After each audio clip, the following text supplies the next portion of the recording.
ሜሲ የዓለም ዋንጫ የምንጊዜም ከፍተኛ ግብ አስቆጣሪነት ክብረ ወሰንን ሰበረ። ኤርሊንግ ሃላንድና ኬሊያን ኤምባፔ አሁንም ሁለት ጎሎችን አስቆጥሯል። ብዙ የተጠበቀችው አፍሪካዊቷ ሴኔጋል አሁንም በድጋሚ ተሸንፋለች። ወደ ቀጣዩ ዙር ለማለፍም ተአምራትን ትፈልጋለች። በመብረቅ አማካይነት የተቋረጠው የፈረንሳይና የኢራቅ ጨዋታ ምን ገጠመው?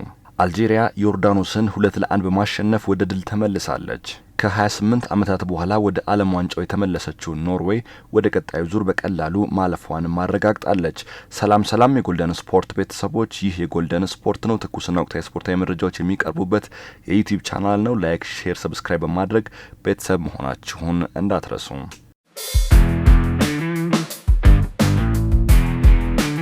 በአሜሪካ ሜክሲኮና ካናዳ አዘጋጅነት የተካሄደ በሚገኘው በ2026 የዓለም ዋንጫ በምድብ ሁለተኛ ጨዋታ ትላንትና ምሽት እንዲሁም ሌሊትና አሁን ንጋት ላይ በርካታ ጨዋታዎች ተደርጓል። የተለያዩ ውጤቶችም ተመዝግበዋል።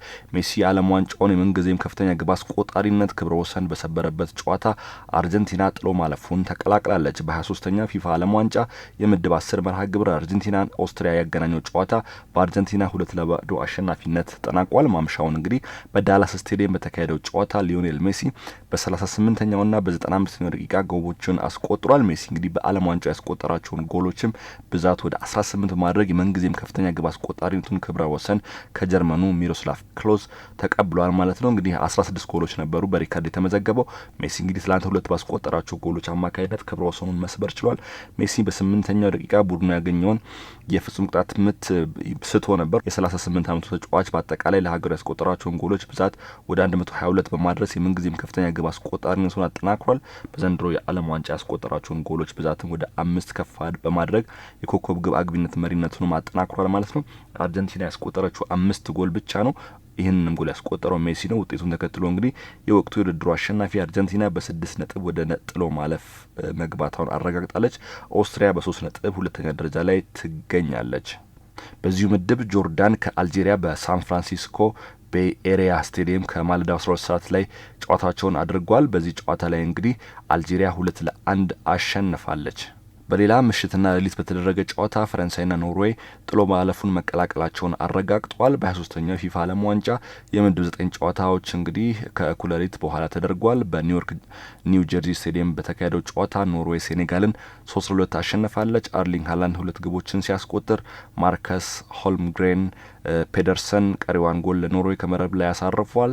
ኢስማኤል አሳር ለሴኔጋል ግቦቹን አስቆጥሯል። በጨዋታው እንግዲህ ሴኔጋል የኳስ ቁጥጥር ብልጫ ብትወስድም ኖርዌይ የግብ ዕድሎችን በመፍጠር የተሻለች ነበረች። በመጀመሪያ የዓለም ዋንጫ ጨዋታው የተሳተፈ የሚገኘው አርሊንግ ሃላንድ በውድድሩ ላይ ያስቆጠራቸውን ጎሎች ብዛት 4 ማድረስ ችሏል።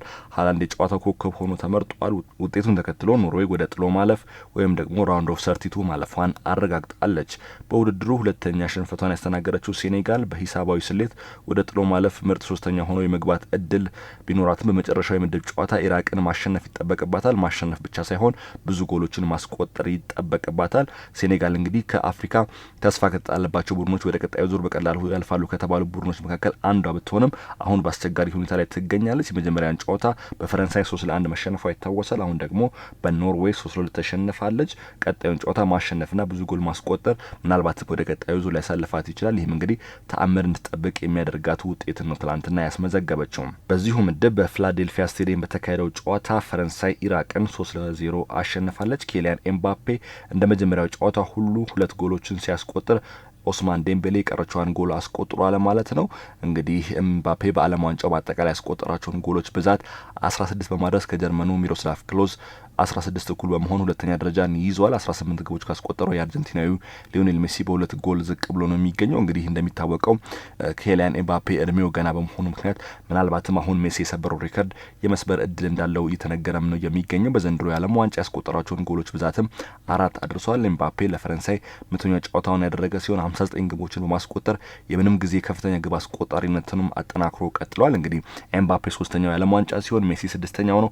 ኤምባፔ ምናልባትም ቀጣይ ደግሞ 3 የዓለም ዋንጫዎችን የመጫወት እድል ሊኖረው ይችላል። በዚህም እንግዲህ የዓለም ዋንጫውን ክብረ ወሰኖች የማሻሻል እድል በእጁ እንዳለ የተነገረ ይገኛል ማለት ነው። የጨዋታው ኮከብ በመባል ተመርጧል።